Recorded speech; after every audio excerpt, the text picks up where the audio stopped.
My name is Sophia Chen, and I never thought the moment that would finally break me would come in the form of my father's words over Sunday beef stew. Everyone your age has health issues. It's probably not as serious as you think. The tumor growing inside me disagreed. 8 centimeters of potentially cancerous tissue that was stealing not only my health, but now my illusions of family. Have you ever believed in something so strongly that you refused to see the truth, even when it was right in front of you? For 12 years, I faithfully contributed money to our joint family emergency fund, skipping college lunches to send home my $50 contribution, believing in this safety net we built together after nearly losing our home when I was 16. I'd watched this same fund save my brother Nathan countless times, his wrecked uninsured car, his rent after he'd spent money in Cancun, his deposit on a new apartment after eviction, while I lived frugally, playing by all the unspoken rules that promised justice and protection when it was really needed. But now, sitting across from my parents with medical reports in hand, watching them dismiss the tumor as insufficient reason for emergency care while planning to give Nathan $30,000 for a luxury Audi, I finally see the truth that's been there all along. In the economics of familial love, I've always been the one with the empty pockets.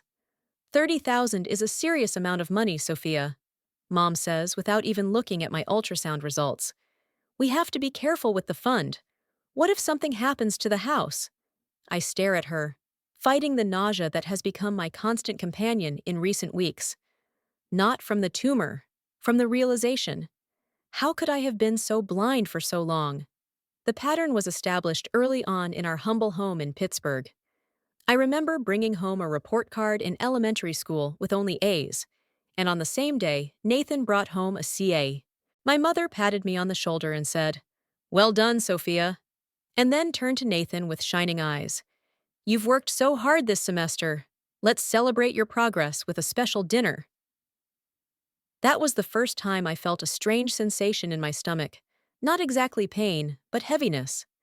A sensation that eventually became so familiar that I stopped noticing it as background noise. I wore secondhand clothes while Nathan got designer brands. I shared a bedroom with storage boxes, while he enjoyed a larger room with a play setup. Small injustices that accumulated over time, like sediment in a river, forming the foundation of our family dynamic. "Your brother is a boy, he needs more space," Mom explained when I asked why I didn't have my own room like the other girls. "Nathan is more outgoing. It's important for him to make a good impression," my father would say, buying him new Nike sneakers while mine were already falling apart. Perhaps you grew up in a family that also had a favorite? Or maybe you were that favorite without even realizing it? Family dynamics shape us deeper than we realize, determining our expectations of others and ourselves for years to come. When it came time to go to college, I put together scholarships and loans while my parents covered Nathan's tuition in full. "It's harder for men to get financial aid," my father explained, even though my grades and extracurricular achievements far surpassed my brother's. I still continued to contribute to the family fund each month, even when I worked part-time as a waitress between classes, often skipping lunches to send home my contribution. This fund represented more than just money to me. It was a symbol of our family commitment to each other, a promise that none of us would ever be without support in times of need. The disparity continued into adulthood, when my parents repeatedly bailed Nathan out of self-created problems. When he wrecked his car while driving it without insurance, they paid for the repairs out of the fund. When he spent his rent money on a vacation in Cancun, they covered his rent. When he was evicted due to constant rowdy parties, they funded a new apartment deposit. All the while, I continued to contribute to the family fund, believing in its purpose and trusting that it would be available if I ever really needed help. "The fund is there for just such situations," my mom would say when I asked about money for Nathan. "Families are supposed to support each other." I nodded, feeling warmed by those words, not realizing that the definition of family in her mouth somehow didn't include me in the same way. After college, I built a steady career at Horizon Marketing, gradually progressing from junior copywriter to content marketing manager. I met Michael, a programmer with kind eyes and a calm personality, And for the first time, I felt like my life was taking shape that I had chosen for myself. We planned to move in together next year, maybe even get engaged. I started saving for a down payment on an apartment, envisioning a small but cozy one-bedroom apartment where I would finally have my own space for a home office. Then the pains started. At first, minor, pulling pains that I wrote off as menstrual cycles. Then more sharp ones, especially on my right side. When I woke up in the middle of the night, bent in half from the pain, Michael insisted on a trip to the emergency room. "It's best to be reassured," he said as he helped me into the car. The ER doctor scheduled me for an ultrasound, which revealed an abnormality on my right ovary. More tests followed, referrals to specialists, and finally a shocking diagnosis: a tennis ball-sized tumor that required surgical removal within 2 months. "We can't say with certainty whether it's benign or malignant until we remove it," explained Dr. Winters, a gynecologic oncologist with kind eyes and a straight face. "But because of its size and rate of growth, we have to act pretty quickly."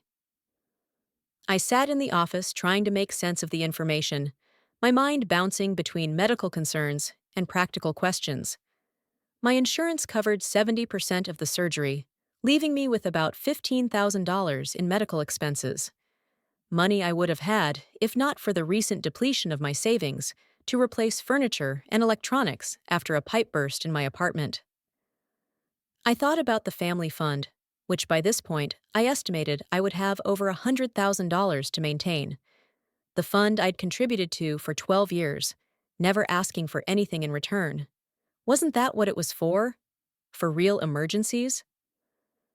That night, I called my parents and made arrangements for Sunday dinner, certain that this legitimate medical emergency was exactly what the family fund was for. I never imagined they would respond with anything other than support. How naive of me. As I sit at the Sunday table, I look at their faces, trying to find signs of concern, sympathy, anything resembling parental love. Instead, I see only detachment in my father's eyes and impatience in the tapping of my mother's fingers on the table. "You have good insurance through work, right?" Father asks, not even glancing at the ultrasound scans I brought. "Why don't you just take out a loan?" "Ovarian tumors are usually benign," Mom adds, as if she's read a Wikipedia article and now considers herself an expert. "You've always been a shrewd one, Sophia." Wistful. The word sticks in me like a splinter. All my life I've been labeled as too sensitive, too serious, too trying, as if my feelings and aspirations were some kind of burden, an inconvenience to a family that would rather I just not cause problems. "I have an 8-centimeter tumor," I say, my voice shaking in defiance of my efforts to remain calm. "Dr. Winters says it needs to be removed as soon as possible. There is a risk of—" "Everyone has health problems at your age," Dad interrupts, cutting off another piece of roast. "It's probably not as serious as you think." And it's at that exact moment that something inside me changes.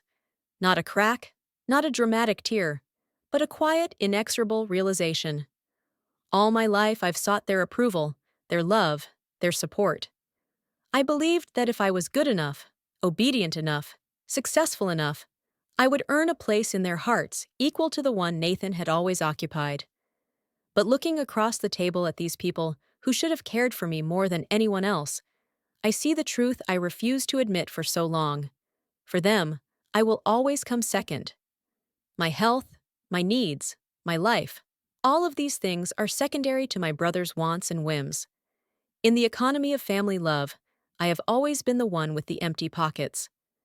As I walk out of their house, the tumor inside me seems like a lesser problem compared to the awareness that now occupies all the space in my chest. I get in my car and stare at the house where I grew up, wondering how much longer I will sacrifice myself for a family that never did the same for me. My phone rings. It's Michael, waiting to see how the conversation went. What am I going to tell him? How do I explain the depth of this betrayal? And more importantly, what am I going to do next? Because one thing I know for sure is that I can't go on living like this. Something has to change, and maybe that something has to be me. You know that feeling when you gather your wits for an important conversation, rehearse every word, prepare your arguments, and when the moment arrives, things go completely differently than you planned.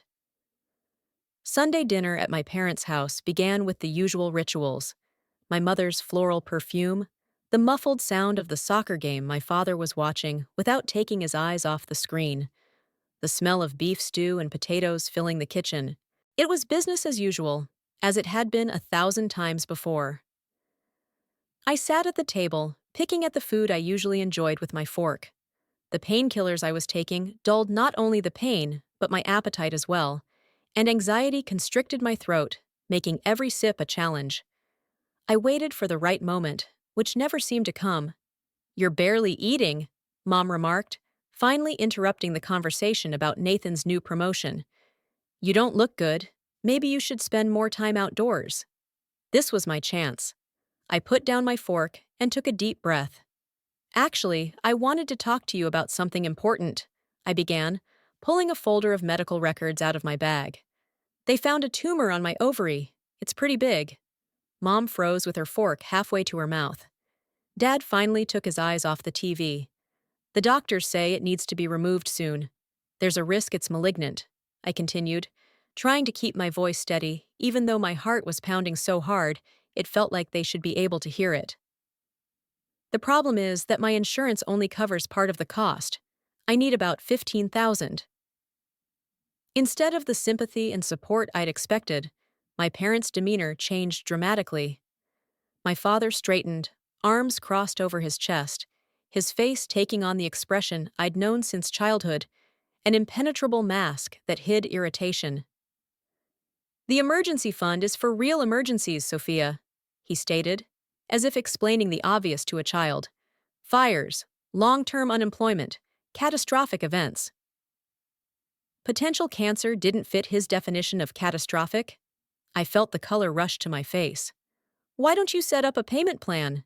Mom suggested, with that peculiar intonation she used when she wanted to appear caring, but was really just looking for a way to shut down an uncomfortable topic. Or a personal loan. You have a good credit history, don't you?" Have you ever felt reality crumbling right before your eyes? Like everything you believed in is suddenly an illusion?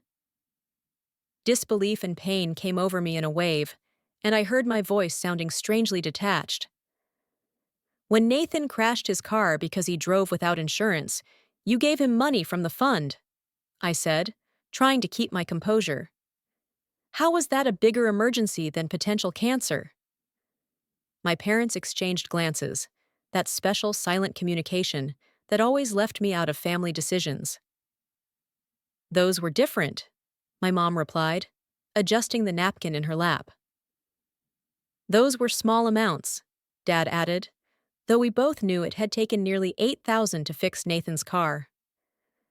"Your mother and I decide how that money is used," he cut off definitively, making it clear that the conversation was over. Those words made it painfully clear that my contributions to the fund gave me no say in its distribution.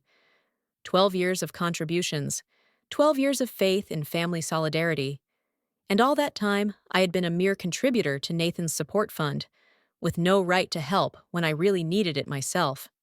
"I've been putting money into that fund since I was 16, I said, feeling traitorous tears come to my eyes. "Every month, even when I was barely making ends meet in college." "And we appreciate your responsibility," Mom nodded, with that smile that never reached my eyes. "But the fund is there for the whole family, not just you." For the whole family. But the whole family obviously didn't include me. After so many years of watching my brother receive financial assistance in situations he created himself, I was being denied help with a legitimate medical crisis. I gathered my papers with trembling hands, unable to stand at this table any longer, where the inequality I'd always felt but didn't want to acknowledge was so evident. "Thanks for dinner," I muttered, standing up. Habitual politeness, hammered in through years of upbringing, even when everything inside was screaming with injustice. I walked out of the house, and as if in sympathy, the sky broke into rain.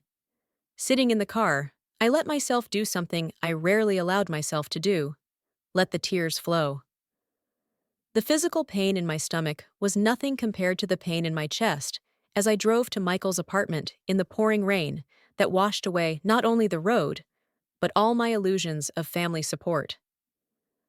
The week that followed the rejection brought not only increasing physical discomfort, but a deepening sense of betrayal that seemed to intensify the pain. Every movement was a reminder of the tumor inside me, every thought returning to my father's cold words. Michael was my rock. He didn't offer empty reassurances. He didn't say my parents would surely come to their senses. He didn't try to rationalize their behavior. He was just there for me, offering practical help, driving me to doctor's appointments, researching credit options, even contacting the hospital about payment plans. "We'll get through this," he'd say, and that "we" meant more to me than he could ever imagine. It's hard not to wonder, has something like this ever happened to you? The moment when the people who should be supporting you the most let you down so fundamentally that you start to reevaluate the entire history of your relationship. My follow-up appointment with Dr. Winters brought even more devastating news. "The tumor has grown another centimeter since your last scan," she explained, showing me the new scans. "This rate of growth is worrying. I really want to do the surgery within the next 3 weeks, rather than waiting the full 2 months as we had originally discussed." I sat on the couch, covered in that distinctive paper that always rustles at the most inopportune moments, trying to comprehend the new information. "At this rate of growth, there's an increased risk of rupture," Dr. Winters continued, her usually calm voice taking on a note of insistence.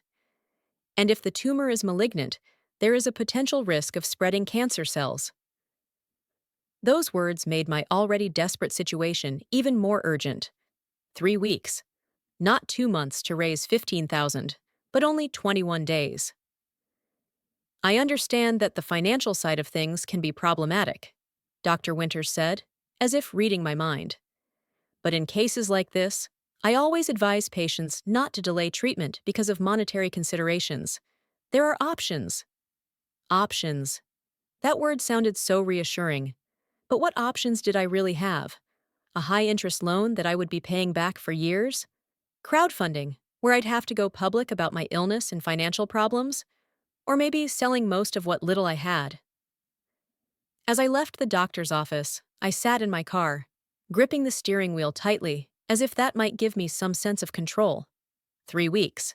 The tumor was growing, and I didn't have $15,000. And there was an emergency fund I'd been contributing to since I was 16. A fund that I estimated would hold over $100,000. A fund I had access to as co-account holder, but had never used, respecting the unspoken rules about parents making decisions. That morning, something changed in me. Perhaps it was the realization that my health, my life, was not a priority for my parents. Perhaps it was a growing tumor reminding me that time was not on my side. Or maybe it was the realization that sometimes we have to become our own advocates when no one else is doing it for us. I started the car and drove not home, but to the bank. I needed to find out the exact balance of the family fund and my rights as a co-owner of the account. It might be time to break the rules that had never worked in my favor. Along the way, I reflected on what had brought me to this point, about the years of tacitly accepting a secondary role in my own family, about how I had always justified my parents' behavior by finding logical explanations for their favoritism, about how deeply ingrained in me was the belief that I should be grateful for crumbs of attention and support. But what if all this time I deserved more? What if my health, my life, was really as important as Nathan's? What if I didn't need to apologize for needing help? Help that I had earned through my years of contributions and sacrifices. I didn't know what would come out of my visit to the bank. I didn't know if I would have the courage to do what I was beginning to think I would do. But I did know one thing. I could no longer allow myself to be invisible in my own family. There was too much at stake. If my story resonates with your soul, if you've ever felt unappreciated in your own family or faced injustice from those closest to you, know this: you're not alone. Share your experience in the comments, give me a like, and subscribe to my channel to find out how my story unfolded next. Sometimes the most important support comes not from those we are related to by blood, but from a community of people who understand our journey. Do you know what the moment sounds like when something inside you finally breaks? Not a loud crack, as you might expect, but rather a quiet snap, almost inaudible. But after that, things will never be the same again. My click happened in the parking lot of First National Bank on an overcast Tuesday, as I sat in my car, clutching my phone so tightly that my knuckles turned white. I had just finished a conversation with a bank teller about the status of our family emergency fund. Though I'd always known I was a part owner of the account, my name had been on all the paperwork since I turned 18. I'd never been interested in the details. Trusting my parents was as natural as breathing. Until today. There are $127,000 in the account right now, Miss Chen, the bank manager informed me. You have equal access to all funds as a co-owner. As I digested this information, my phone vibrated with a notification of a new message. From Nathan. I usually ignored his messages. They rarely contained anything but bragging or requests for help. But this time I opened it, and the world around me froze. On the screen was a photo of a gleaming black Audi A5, with the caption, "Check out these cool cars. Mom and Dad said they could help with that Audi I've been eyeing for a while." Have you ever felt reality shift around you? Like the ground suddenly tilts, and everything you thought was solid and secure starts to slip? That's exactly what happened to me in that parking lot. My parents didn't have enough money for my cancer surgery, $15,000 that could have saved my life. But they had $30,000 for a luxury car for Nathan. That realization hit me with such force that I found it hard to breathe. I opened the window, gulping in the fresh air as black dots danced before my eyes. My parents had denied my request for $15,000 for cancer surgery, claiming it wasn't a true emergency, while simultaneously planning to give my brother $30,000 for a luxury car. This wasn't just an injustice. It was a betrayal that went beyond normal favoritism and approached active harm. They were willing to jeopardize my health, possibly my life, so that Nathan could show off his new car. In that moment, something inside me changed. Years of trying to earn their approval, years of rationalizing their behavior, years of accepting my role as an invisible child. All of it collapsed under the weight of this final proof that I would never be as important to them as Nathan. 3 days later, I sat at the familiar dinner table, clutching my fork tensely. Mom had insisted on a family dinner, and even though the last thing I wanted was to see their faces, something inside me demanded to be there, to see with my own eyes how deep their hypocrisy went. Nathan was the last one to appear, as usual, looking like a man who was doing everyone a favor with his presence. But today, he looked even more smug as he sat down in his chair and threw the glossy brochures on the table. "So, I've decided to settle on the A5, he announced without preamble. Black color, sport package, all Nava Ortas. I chewed silently on the chicken, which seemed tasteless in my mouth. The pain in my stomach intensified, reminding me of the tumor that continued to grow each day. A tumor that my parents didn't deem important enough to help me deal with. That's a fine choice. My mother smiled as she poured Nathan a double helping of mashed potatoes, his favorite since childhood. Then my dad cleared his throat, and I tensed, knowing from his tone that an announcement was about to be made. "We've decided it makes sense to reallocate some resources now," he began in that distinctive tone he used for important announcements. "Nathan has this great opportunity with his new position, and reliable transportation is essential for a career in sales. We plan to withdraw $30,000 on Monday to help Nathan purchase the Audi." His words confirmed that they weren't even trying to hide their favoritism. He spoke of reallocating resources, as if it was a sound business decision, not a blatant display of inequality toward his own children. "What about my tumor?" I asked, surprised at the calmness in my voice. "It's grown another centimeter in just 1 week. Dr. Winters wants to perform surgery within 3 weeks to prevent it from rupturing." Mom fidgeted restlessly in her chair, but Dad remained unfazed. We've already discussed this, Sophia, he said in a tone that allowed no objection. You can sign up for one of these payment plans, Nathan suggested carelessly, not even taking a break from studying the Audi's brochure. The hospital will go along with it. They always do. His dismissive tone, his complete indifference to my health, that was the last straw. I felt something inside me finally let go, like a string that had been stretched too long. I've put over $24,000 into this fund over 12 years, I said. That's more than enough to cover the cost of my surgery. We decide how the family money is used, Dad repeated, his voice harder. That's always been the agreement. Those words cemented my realization that my health would always be secondary to my brother's wishes, that in their eyes, I would always be of lesser value, that no matter how much I tried or achieved or sacrificed, I would never be good enough to deserve the same care they so easily gave Nathan. I understand, I said, getting up from the table. Thank you for clearing that up. I could feel their eyes on me as I left the room, but for the first time in my life, I didn't care about their approval or lack thereof. Something fundamental had changed. I was no longer the Sophia who silently accepted her secondary role, who believed that if only I tried a little harder, I would earn their love. That night, I couldn't sleep. The pain from the tumor was getting worse, reminding me that time was working against me. I lay in the dark, going over my options, which, to be honest, weren't many.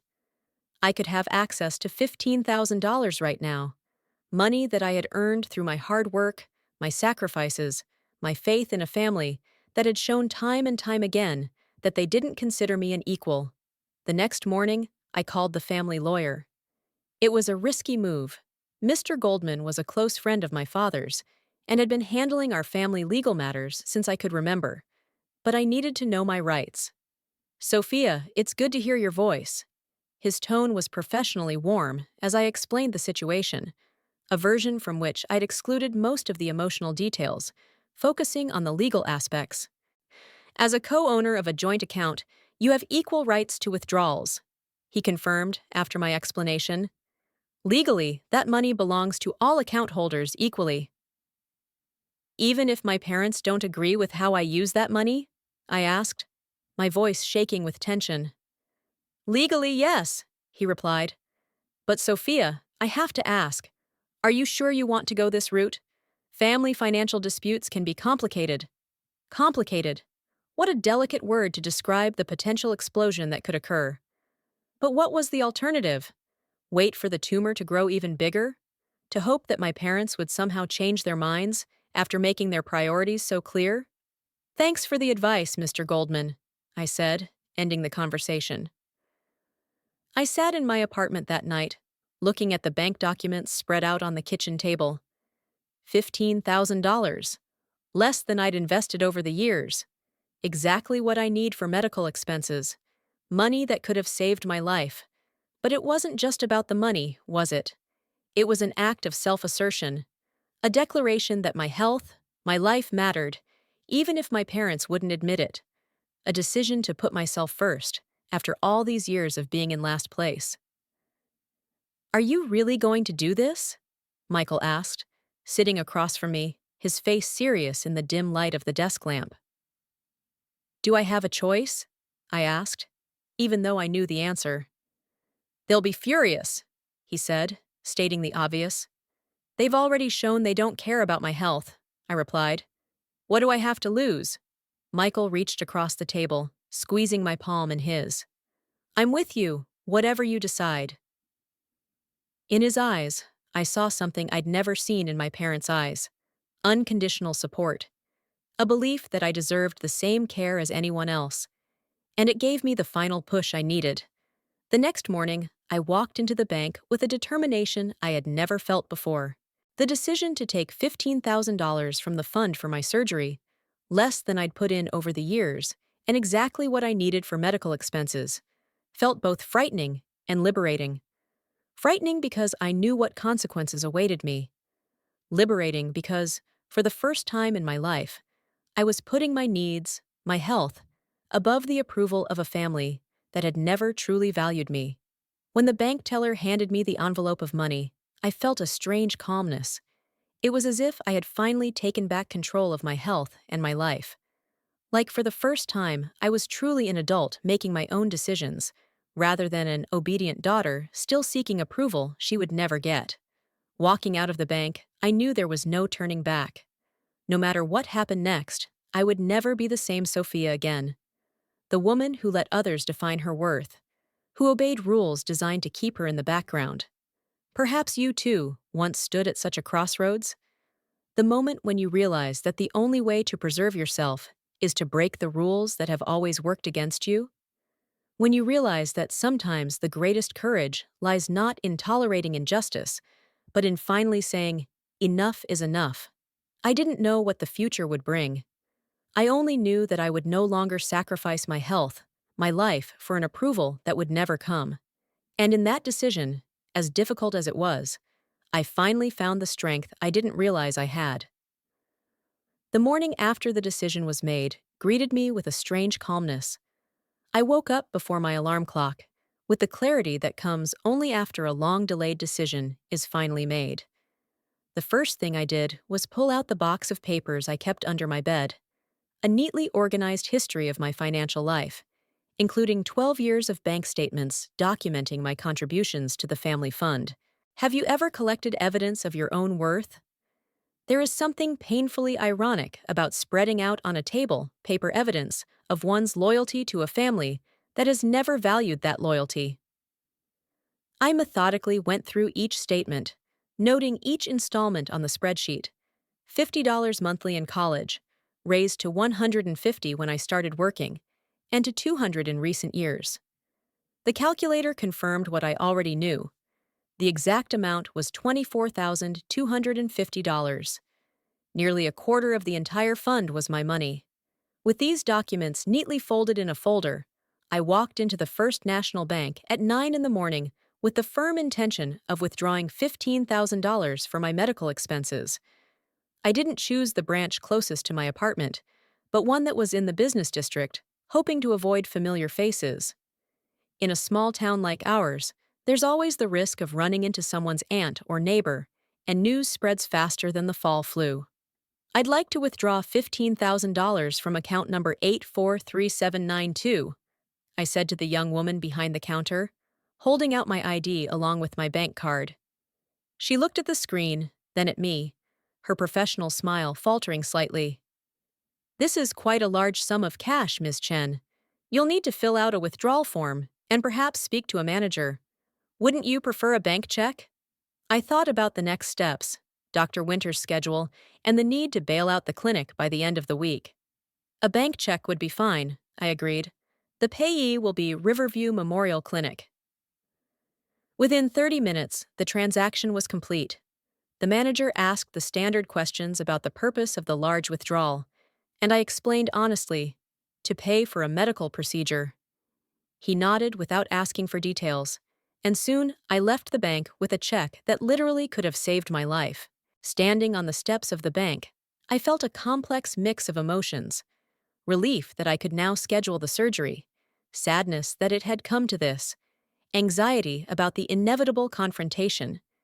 But underneath it all was a new feeling, unfamiliar but inspiring, pride that I had finally stood up for myself. You know that feeling?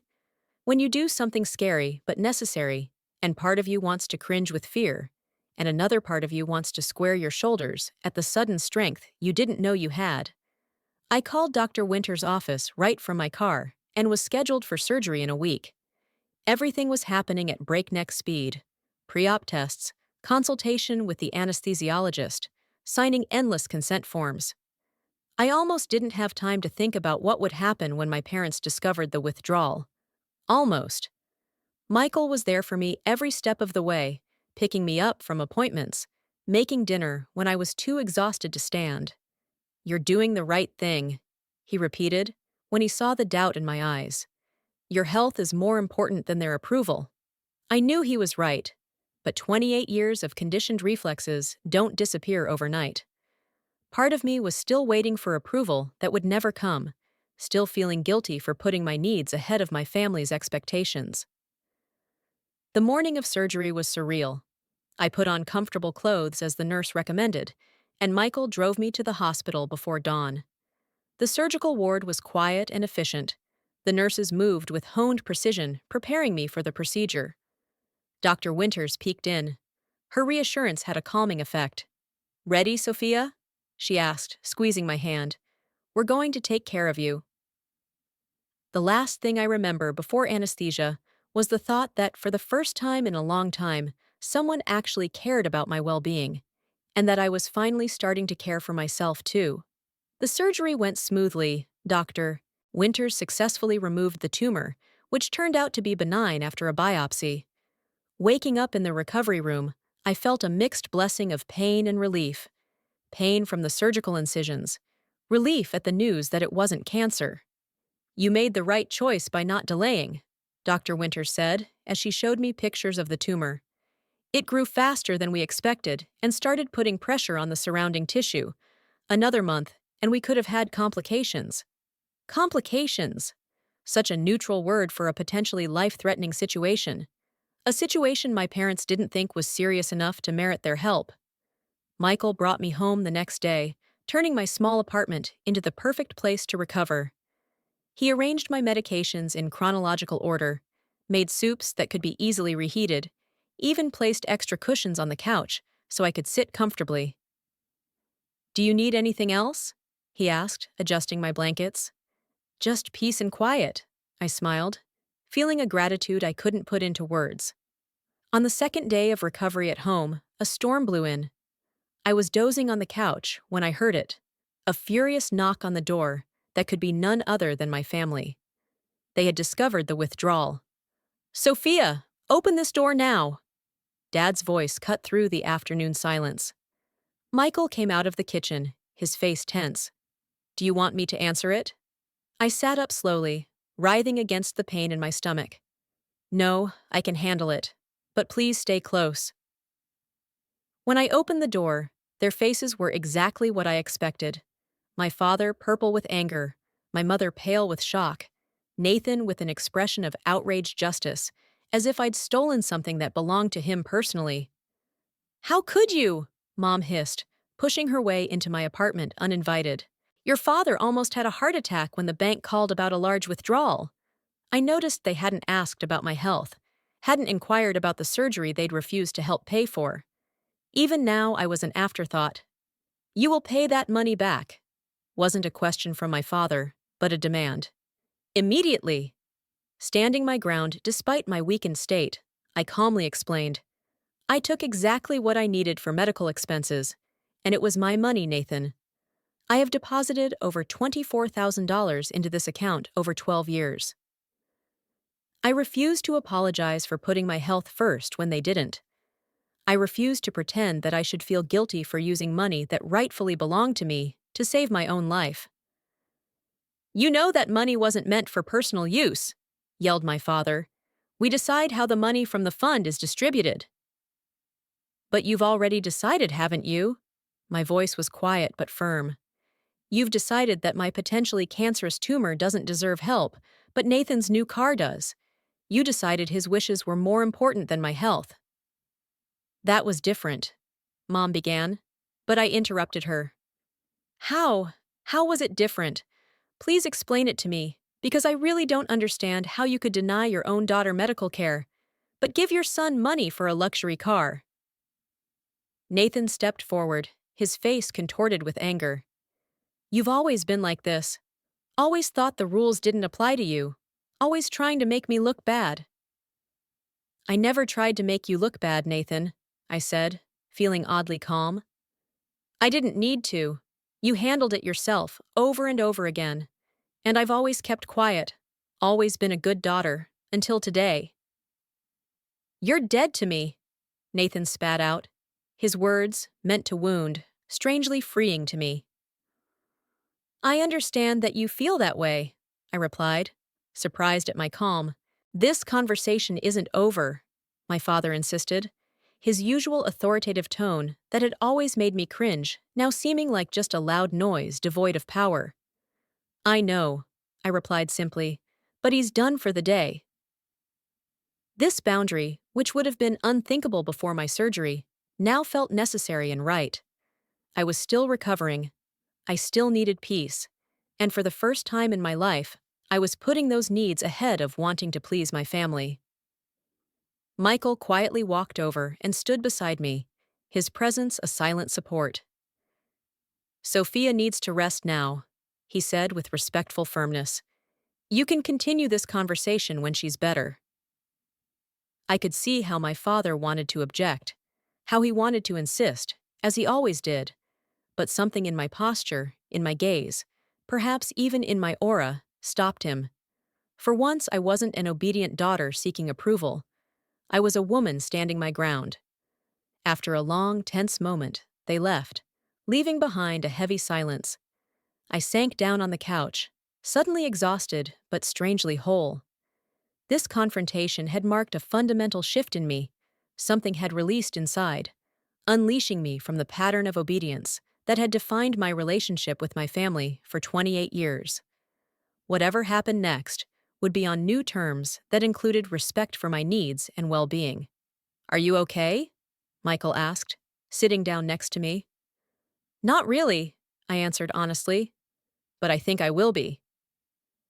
Recovery took on a new meaning in those days, not just healing physical wounds, but restoring the sense of self that had been suppressed for so long. Each day, I grew a little stronger, physically and emotionally, as if Dr. Winters's surgical knife had removed not only the tumor, but also years of self-doubt, convention, and fear. I didn't know what my relationship with my family would be like afterward. I didn't know if healing those deep wounds or forgiveness for the years of unequal treatment was possible. But I knew one thing for sure.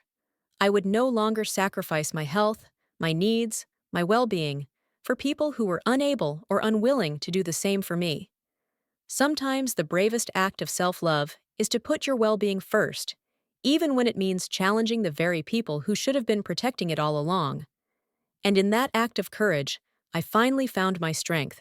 Not crushing or aggressive, but the calm, confident strength of a woman who knows her worth, regardless of whether others see it. You know how sometimes the most profound healing happens alongside the physical? The 2 months after surgery were a double recovery period for me.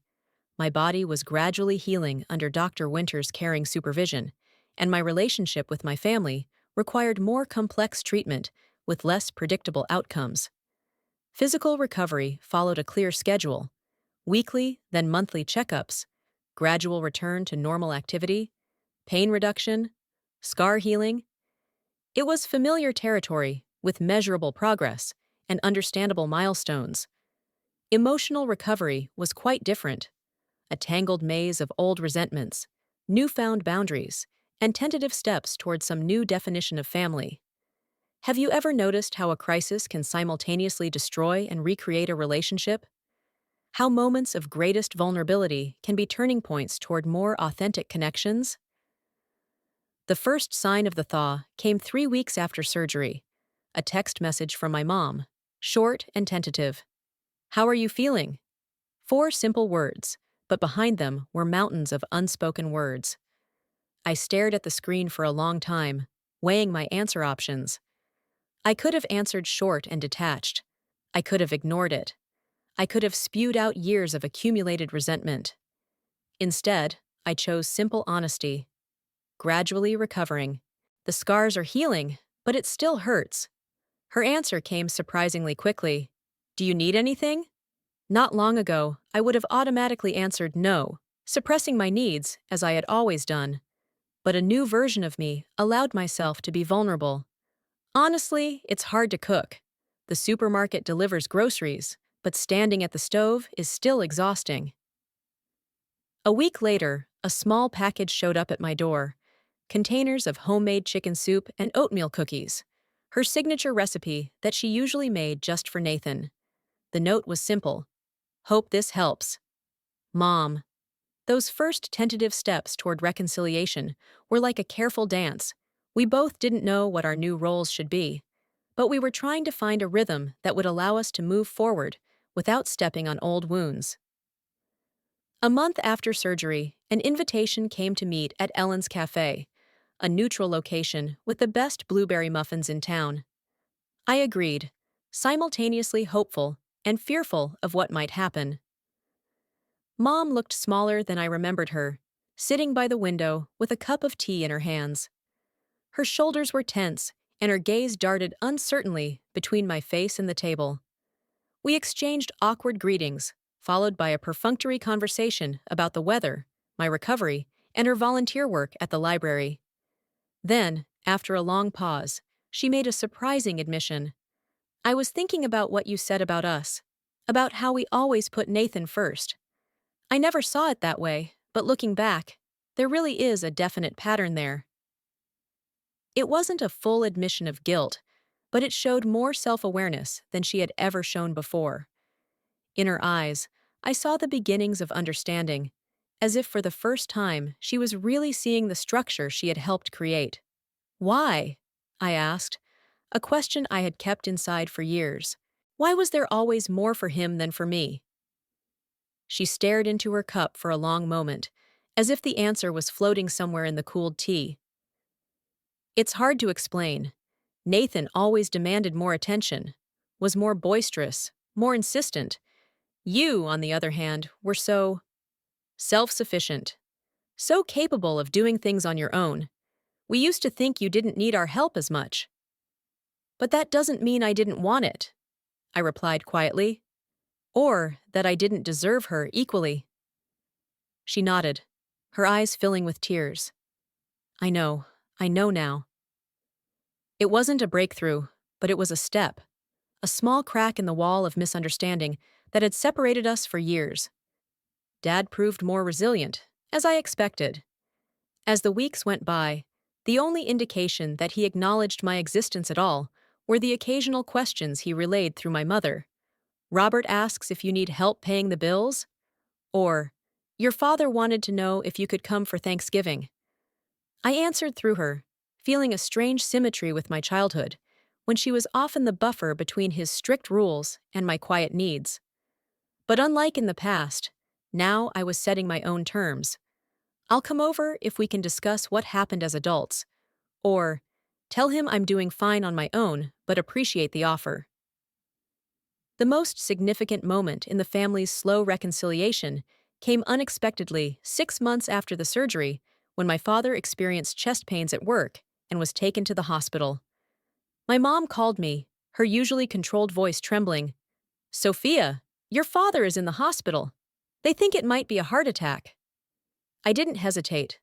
Despite all the pain, all the tension, all the unresolved conflicts, I couldn't imagine not going. He was my father. Complicated, often unfair, but still my father. Though it ended up being just acid reflux and not a heart attack, the scare created a moment of vulnerability that cut through the lingering tension. I sat next to his hospital bed, watching as his usually commanding presence diminished beneath the hospital shirt and monitors. Thanks for coming, he said simply, his voice quieter than usual. Of course I came. You're my father, I replied. A silent acknowledgement passed between us that family bonds persist even through conflict, that despite disappointments, resentments, and inequalities, there was still something that bound us together, not obligation or habit, but a more complex mix of shared history, innate connection, and the choice to continue to be a part of each other's lives, even when it was hard, especially when it's hard. By the anniversary of my surgery, enough healing had occurred that we could gather for a family dinner without the acute tension that once defined our gatherings. Nathan didn't come. Our relationship remained at its most strained, his pride still wounded by my challenge to the status quo that had worked in his favor for so long. At dinner, after the plates were cleared and the conversation had naturally died down, my father cleared his throat, a familiar sound that usually preceded an announcement or opinion. I was wrong, he said, words I rarely heard him say. Your health should have come first. I was too strict about the rules and too partial in how I applied them. It wasn't a perfect apology, but coming from my father, it was monumental. In his eyes, I saw a complex mix of emotions, the remnants of pride struggling with genuine remorse, the insecurity of a man who rarely admitted his mistakes, but a sincere desire to fix what was broken. "Thank you," I replied, choosing simplicity over a long speech about years of inequality. There were things that still needed to be said, hurts that needed to be acknowledged, but in that moment, it was enough. The beginning of a real dialogue, not just a rehash of old roles. That night, when Michael drove me home, he squeezed my hand. "How are you feeling?" "Weird," I admitted. "Like something's let go. Not all of it, but something." "It's a start," he said, with that calm confidence that was his essence. "Yeah," I agreed, looking out the window at the city floating by. "It's a start." When Michael proposed on the anniversary of my surgery during a weekend trip to the mountains, I reflected on how much had changed in a year. We were standing on a lookout, the world spread out below us in a wide canvas of greenery and blue sky, when he dropped to one knee. "Sophia Chen," he said, his usually confident voice trembling slightly. "You are the bravest person I know. You taught me what it means to stand up for what you believe in, even when it's hard. Especially when it's hard. Will you marry me?" Looking at his earnest face, at the simple ring in his hand, not ostentatious or extravagant, but perfect for me, I felt a surprising clarity. A year ago, I was on the operating table, not knowing if the tumor was benign or malignant, not knowing how my relationship with my family could be repaired, if at all. The tumor that threatened my health ended up healing deeper wounds, forcing honesty and growth in unexpected ways. She taught me that my health, both physical and emotional, must be my priority because no one else will advocate for my well-being if I don't do it myself. It also showed me who would really show up when it mattered. Michael was there for me every step of the way, not with empty words of support, but with real acts of caring. He was the one who drove me to appointments, who researched loan options, who made soup and changed bandages without the slightest sign of aversion or obligation. When I said yes, it wasn't just a consent to marriage. It was a consent to a life in which I put my well-being and happiness at the center, not on the periphery. A life where I surround myself with people who see me, really see me, and value me for who I am, not how well I can meet their expectations. My family continues to evolve. My mom calls weekly now. Our conversations are more genuine than ever before. Dad still struggles with changing old habits, but I can see his efforts, in the way he really listens when I speak, in the small gestures of acknowledgement that were once reserved only for Nathan. Nathan and I are still in uneasy territory, our communication limited to family gatherings, where we maintain a polite but detached peace. I don't know if we'll ever be able to build a real relationship, an equal relationship, but I'm leaving the door open to that possibility, without expectations or demands. What was most surprising to me was how redefining my relationship with my birth family helped me create deeper connections with the family I chose. Michael, of course, but also the friends who showed up without hesitation, the co-workers who became something more, the community I built around me through adulthood and conscious decisions. Perhaps the most important lesson was that family is not a static concept defined solely by blood or history. It is a living, evolving relationship that requires honesty, respect, and a willingness to grow together. Sometimes that means setting firm boundaries.